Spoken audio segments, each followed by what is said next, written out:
Tu cerebro te enseña un mundo ampliamente coloreado por la vanidad. Cordelia Fine.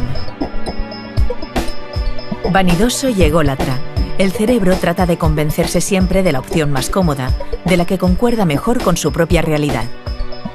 Por eso, memoria e inconsciente se encargan de ajustar lo que no encaja, de cambiar lo que no gusta, de eliminar lo que duele y de ensalzar lo que agrada. Y de esos mecanismos surge la habilidad para caer fácilmente en estereotipos y prejuicios, que llevados al extremo pueden conducir a tensiones y conflictos. Hoy en Redes, de la mano de la psicóloga Cordelia Fine, conoceremos las artimañas que utiliza el cerebro humano para construirse un mundo más agradable y benévolo. Veremos además lo mal que lleva nuestra mente la fuerza de voluntad y hasta dónde le pueden llevar los miedos y prejuicios.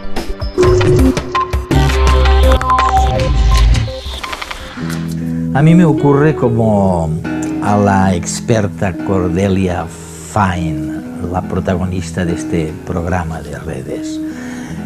Ella se asombraba de que la gente no renuncie a sus convicciones más profundas, a las que ha heredado del pasado, porque considera que esto es lo que le facilita la vida, lo que le impide darse de cabeza contra la pared. En el programa, Cordelia Fine nos explica todas las triquiñuelas a las que sabemos recurrir justamente para salvaguardar nuestra vida. It's fun. Es divertido. En tus investigaciones, Cordelia, tú nos hablas de la fragilidad del cerebro. Nos dices que tengamos cuidado, porque no es un artilugio del que podamos fiarnos. Pero por otro lado, no tenemos otra alternativa más que la de confiar en el cerebro. ¿Qué le decimos a la gente? Creo que una de las razones por la que he escrito este libro es porque la investigación sobre nuestro inconsciente es fascinante. Los experimentos demuestran que existen distintas maneras de influir en el comportamiento de la gente sin que ésta sea consciente de nada. Cualquiera lo negaría si el experimentador le preguntara sobre ello más tarde. Los artículos generales sobre el tema son cómicos. No suele ocurrir lo mismo con la mayoría de los estudios académicos, que suelen ser bastante áridos. En general, no provocan risa. Yo quería aportar esa información al gran público que evidentemente no tiene acceso a ella. El lento flujo de la conciencia no tiene que ocuparse de todos esos procesos mentales que se dan sin que seamos conscientes. Y ha de ser así, pues no podríamos recopilar toda la información necesaria si nos basáramos únicamente en la parte consciente y reflexiva de nuestras mentes. Toda esta vida mental, subyacente a la conciencia, opera de una forma no necesariamente precisa, pero lo bastante eficiente como para construir todo tipo de prejuicios de los que no nos damos cuenta. La investigación demuestra a menudo que la gente consciente de que puede haber algún sesgo es más imparcial. Y es que la motivación y la capacidad de control de algunos de estos prejuicios pueden ser de gran ayuda.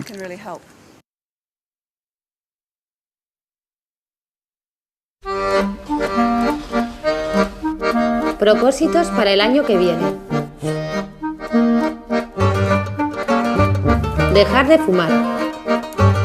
Ir al gimnasio 3 veces por semana. Aprender inglés. Apuntarme a un curso de cocina. No enfadarme con mi madre.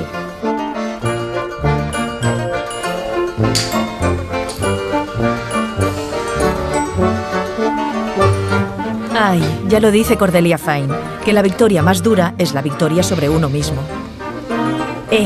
Que no es una excusa, que resistir las tentaciones no es nada fácil. Y si no, que se lo digan a nuestro cerebro. De esa parte se encarga nuestro consciente. ¡Mamá! El problema es que ese es uno de los muchos trabajos mentales que tiene. Toma decisiones, traza planes, fija la atención en lo que estamos haciendo. Está al cargo de cualquier cosa que requiera concentrarse. Oye, mamá. Lo que pasa es que al consciente no se le dan demasiado bien las multitareas. Y cuando lo agobiamos con muchas cosas a la vez, se colapsa. Por eso, cuando hacemos listas larguísimas de propósitos cada fin de año, no las cumplimos. Le ponemos demasiadas tareas al consciente y se agobia. Lo mejor es escoger una sola y concentrarse en ella. Y no hacer resoluciones, sino proponernos intenciones. Es mejor, en lugar de decir voy a dejar de fumar para siempre, asumir pequeños retos cada día. Este cigarrillo de después de comer no me lo voy a fumar. O esta noche cuando salga no voy a fumar durante la cena, ni tampoco en el bar. Y así cada día. Y parece ser que este tipo de intenciones pequeñas, a corto plazo, tienen efectos mágicos en el cerebro. Mucha gente ha dejado de fumar así. Además, hay que tener en cuenta que los cambios de humor también afectan a nuestra fuerza de voluntad. Si nos proponemos hacer régimen pero estamos estresados, nuestro consciente dejará de fijarse en lo bien que nos sentarían un par de tallas menos y se lanzará a por esos dulces. Buscará sentirse bien de manera inmediata y se olvidará de los beneficios que perseguíamos a medio o largo plazo. Así que ya sabemos, pequeñas metas que podamos cumplir cada día. Y nada de muchos propósitos. Más vale uno y conseguirlo que muchos y fracasar en el intento.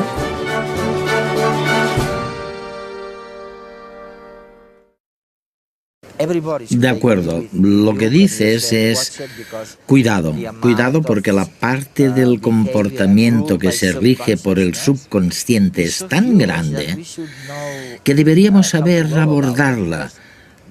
No hay ningún otro instrumento consciente, de momento al menos, que pueda interferir con este comportamiento o cambiarlo. Vale, de acuerdo, eso es cierto. Pero, ¿por qué la conciencia debería tener más razón que la inconsciencia? Bueno, algunos creen que ciertas decisiones son más acertadas si se toman de forma intuitiva, y otros piensan que deben ser más deliberadas para ser acertadas. ¿Cuáles serían mejores si fueran fruto de la intuición? Bueno, creo que me resulta más fácil decir cuáles probablemente no sean las más acertadas si resultan de la intuición. Hay distintas situaciones en las que es más factible que la información recibida no sea imparcial o que se llegue a juicios sesgados. Por ejemplo, al conocer a otras personas, todos acabamos asociándolas a algún grupo social. Si tenemos una percepción concreta de estas personas, si la mente activa un estereotipo concreto, es muy probable que las percibamos a través de ese prisma estereotipado y que tengamos una percepción sesgada de su comportamiento, de sus habilidades, etc. Si somos conscientes de nuestra vulnerabilidad o de la fragilidad que nos impone el cerebro, ¿qué podemos hacer? Si es que se puede hacer algo. A menudo sabemos de personas que son conscientes de que los prejuicios pueden interferir con sus juicios de valor. En estos casos, suele desaparecer el sesgo. Por ejemplo, la gente tiende a estar de mejor humor cuando hace bueno. Hay un experimento clásico sobre el humor y el tiempo meteorológico, en concreto con los que acostumbran a ir a correr. Si se les pregunta sobre su grado de satisfacción, los que salen a correr los días lluviosos suelen tener una visión de su vida más negativa que aquellos que corren los días de sol. Es un estado emocional que empaña la presunta visión objetiva de la propia vida. Sin embargo, en otra parte del experimento se preguntó a la gente, ¿qué tal el tiempo ahí, donde quiera que se hiciera el experimento? Y en esa ocasión, el aspecto meteorológico no condicionó el estado de ánimo. La razón es que si se advierte a la persona del efecto del tiempo, se le da a entender que podría ser un factor de parcialidad y por eso dicho factor desaparece. No siempre funciona tan bien como en este caso, pero a veces sí. Creo que la investigación tiene que ir en esa dirección tan interesante y ver cómo llevamos a cabo esa supresión del sesgo de la que quizás ni somos conscientes. Porque pienso que cuando no somos conscientes en absoluto de que podrían interferir con nuestros juicios de valor, estamos en una situación muy vulnerable.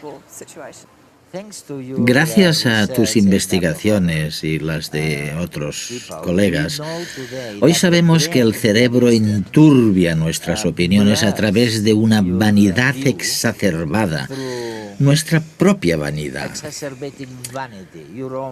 Por ejemplo, activa la intolerancia o si eres una persona emotiva, exacerba tus emociones. Y lo que yo quería preguntarles es lo siguiente. ¿Podemos hacer algo al respecto? ¿Quizás ser conscientes de esas posibilidades? ¿Qué le aconsejarías a la gente? Bueno, es difícil porque escribí el libro pensando que sería más objetiva al acabarlo que al empezar. No sé si es verdad o no. De hecho, escribir el libro me sumió en un estado de confusión. Recuerdo que participaba en una obra teatral de grupo con mis hijos. Se trataba de un grupo muy diverso. Había una señora sudafricana de pelo rubio que estaba hablando con una señora india y le dijo: ¿podrías quitar esos juguetes de en medio? Yo pensé que le estaba hablando con un tono muy autoritario. No lo vi adecuado y me pareció que quizás era racista al considerar que la otra persona no merecía el mismo respeto que ella. Me dije, se está dejando llevar por sus prejuicios inconscientes. Después pensé que quizás era yo quien tenía el estereotipo, porque los sudafricanos blancos han sido racistas y que esto estaba afectando mi percepción de cómo se había dirigido la sudafricana a la señora india. No sabía qué pensar, no sabía quién tenía prejuicios, si era ella o si era yo. Creo que el problema es que lo que llamamos realismo ingenuo, lo que percibimos como realidad absoluta y objetiva, es muy difícil de superar, francamente. Cuando presentas los resultados de esas investigaciones a los estudiantes y les pides que utilicen esta información para predecir si se hubieran comportado igual en una situación parecida, no son capaces de aplicarlo a sí mismos. La gente siempre tiene prejuicios interesados sobre sí mismos y cuando les preguntas sobre otros te dicen: ah, sí, creo que es verdad que la gente hace eso. ¿Y tú lo harías? Bueno, yo no, pero otros lo hacen.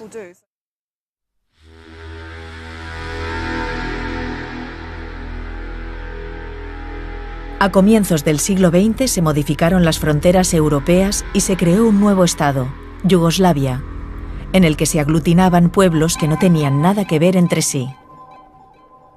Los Balcanes eran una olla a presión que estalló en 1991.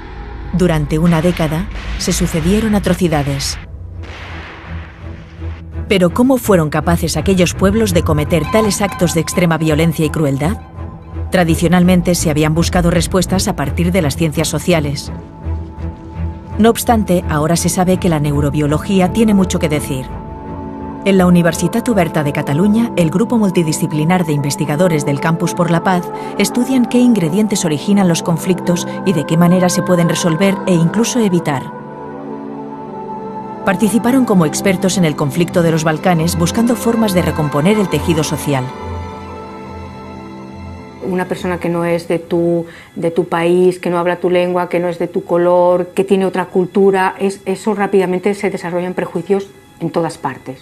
Tenemos un cerebro preparado para desarrollar esos prejuicios facilísimamente, biológicamente. Son sesgos cognitivos, vías rápidas que tiene el cerebro para adquirir información y es necesario. Por eso se desarrolla el conflicto enseguida que creamos grupos que nos parecen distintos al nuestro, ¿no? O por lo menos nos crea cierta reticencia o necesitamos un cerebro racional para decir, bueno, vale, eso significa que puede haber problemas o no, pero hay una propensión al conflicto, una preparación. Cuando ese tira y afloja se rompe, aparece la violencia, la agresividad, y el detonante suele ser el miedo. La cuestión es generar miedo en relación con el adversario, con el que piensa diferente, para poder justificar actos de violencia, actos de represión o incluso entrar en guerra. Si, por ejemplo, viésemos por televisión como una persona de raza negra viola a una mujer blanca y esto se pasa de manera repetida y se hacen comentarios, etc., pues llegará un momento en que la población, en cuanto vea a un negro, lo detendrá o hará lo que sea, ¿no?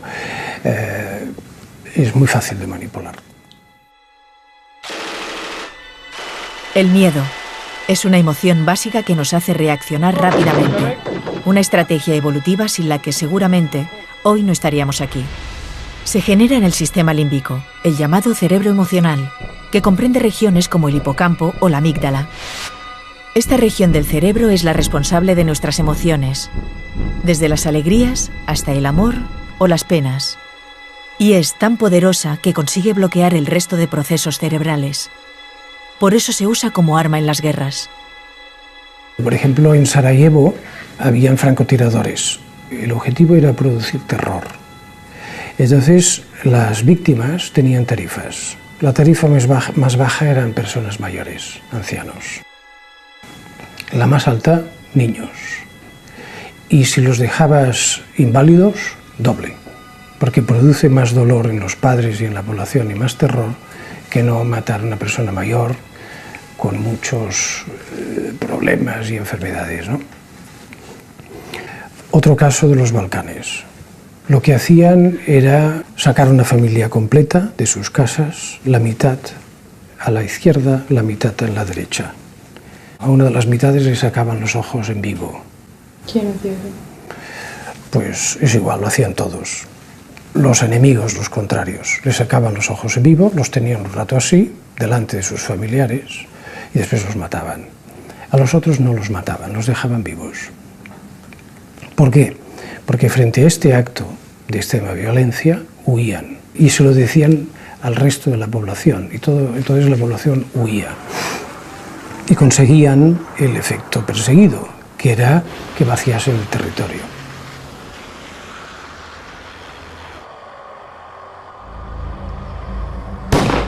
Para que una persona sea capaz de tales barbaridades, su cerebro emprende un proceso de deshumanización.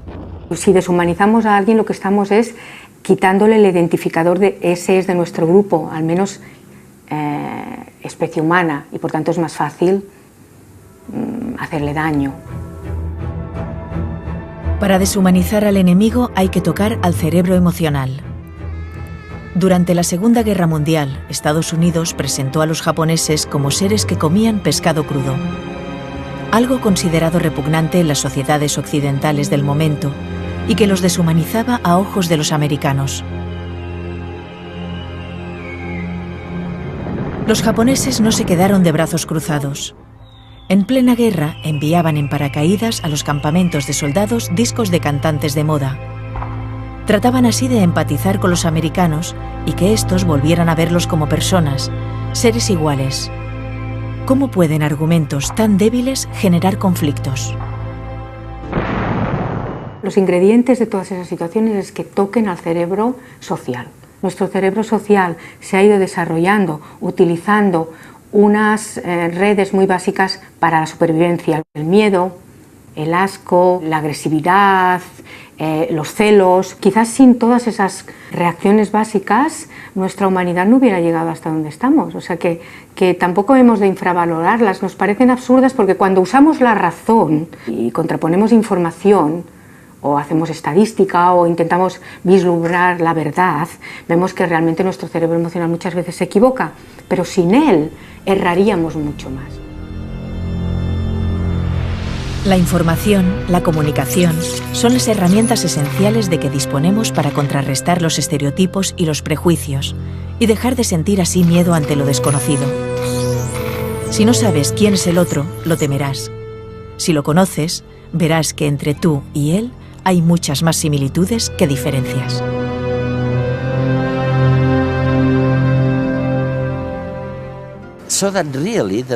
En realidad, las razones verdaderas de nuestro comportamiento siguen siendo oscuras. Tú das muchísimos ejemplos en tu libro. Dame unos cuantos. Bueno, creo que lo que es fascinante es que los psicólogos están empezando a demostrar que algunas de las principales decisiones que tomamos a lo largo de la vida, como con quién nos vamos a casar, qué tipo de trabajo vamos a desempeñar o dónde vamos a vivir, obviamente van a ser una mezcla muy compleja de factores que nos influyen.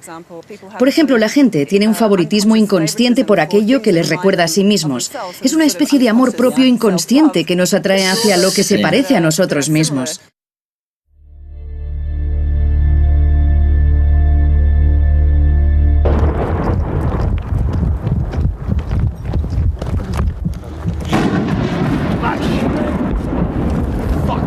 El miedo es eso que piensas que no tienes cuando vas a un conflicto y es el primero que aparece acompañándote en el momento en que escuchas el primer sonido de una bala, ¿no?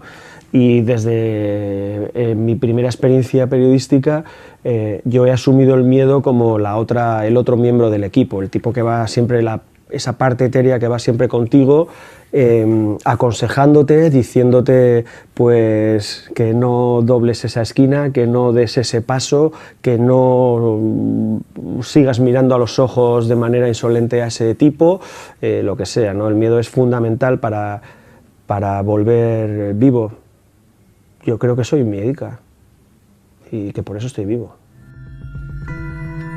Yo he llegado a pactar con mis secuestradores en Kosovo el aparecer en televisión, reconociendo que habíamos entrado de manera ilegal por la frontera, cosa que no era cierto, pero con el único objetivo de que eso fuera un cheque de vida. Si aparecía en la televisión yo dejaba de ser un desaparecido, ya llevaba 2 días desaparecido, primero en manos de paramilitares que me podían pegar un tiro y fumarse un puro tranquilamente, y luego en manos de la inteligencia yugoslava.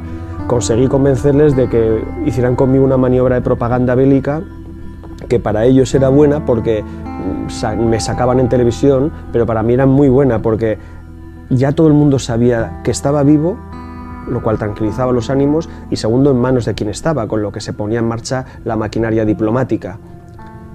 Tuve que pasar por el oprobio de tener que decir en televisión que la OTAN está bombardeando lugares civiles, pero mi propio lenguaje gestual, después de 2 días de torturas y de golpes y sin dormir, decía todo lo contrario. Estaba obligado a decirlo porque detrás de esa cámara había 3 tipos de la seguridad con sus metralletas amenazándonos para volver a repetir en inglés lo que ellos querían que dijéramos, ¿no?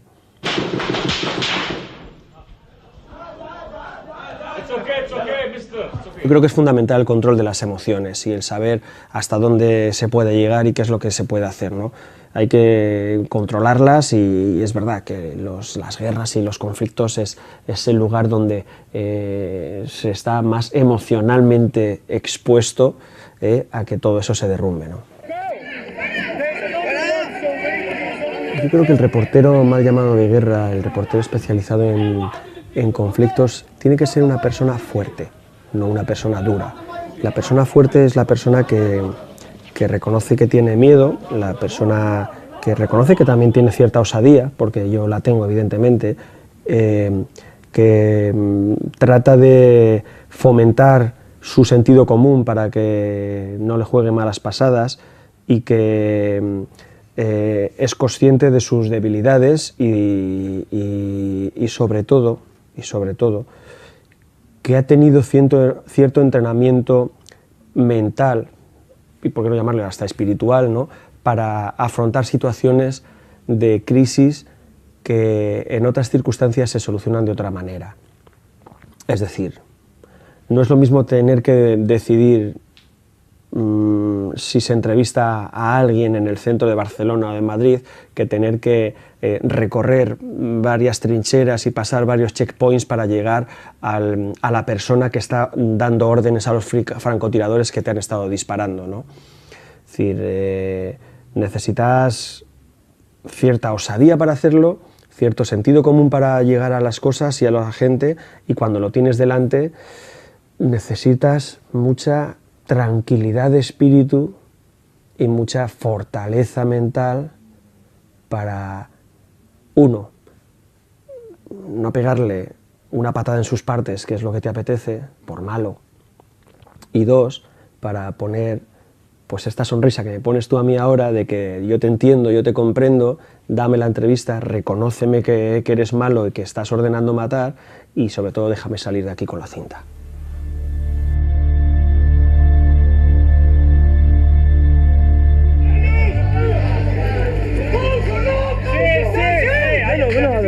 Necesito ayuda.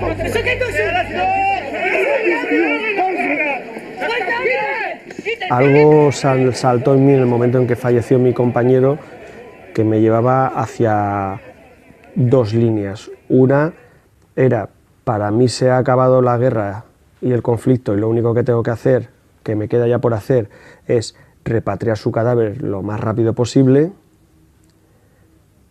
Y 2, mientras esto ocurre y puedo hacerlo, tengo que seguir haciendo mi trabajo para el que me han mandado aquí. Esto no puede desactivarme emocionalmente. Di la información sobre el asesinato de mi compañero, pero teniendo a mi lado al corresponsal de Antena 3, que era mi competencia directa, por si yo no conseguía seguir en cámara y me derrumbaba. Y de hecho, ese compañero de la competencia directa entró en directo en mi televisión para dar lo que yo dije, una versión menos emocional o más distanciada de los acontecimientos, más periodística, digamos, ¿no?, y menos de crónica personal, ¿no?, que logré transmitir allí.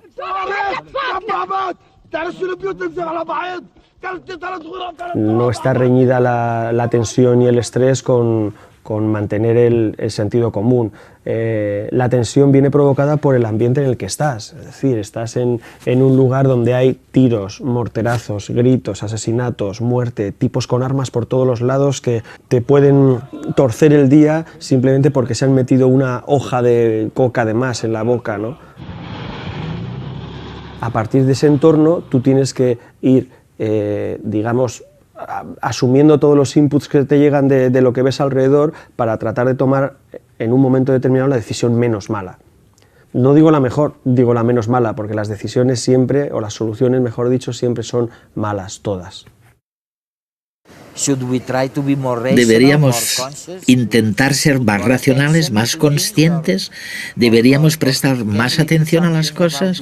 ¿Podemos hacer algo con ese lado inconsciente de nuestra personalidad? Cuando pensamos en lo que nos rodea y nos influye, lo que pasa por nuestra cabeza y cómo nos comportamos, hay que pensar si toda la responsabilidad de controlarlo está aquí dentro, o si también tenemos que tener en cuenta lo que nos rodea. Así que, si pensamos en la educación de los niños, evidentemente el papel de los padres es intentar hacer que lo que hay aquí sea bueno. Pero también tenemos que pensar en el entorno en el que vive la gente y en cómo podemos ayudarles a que lo que hay dentro sea mejor teniendo en cuenta lo que hay fuera. Es increíble pensar en este contraste.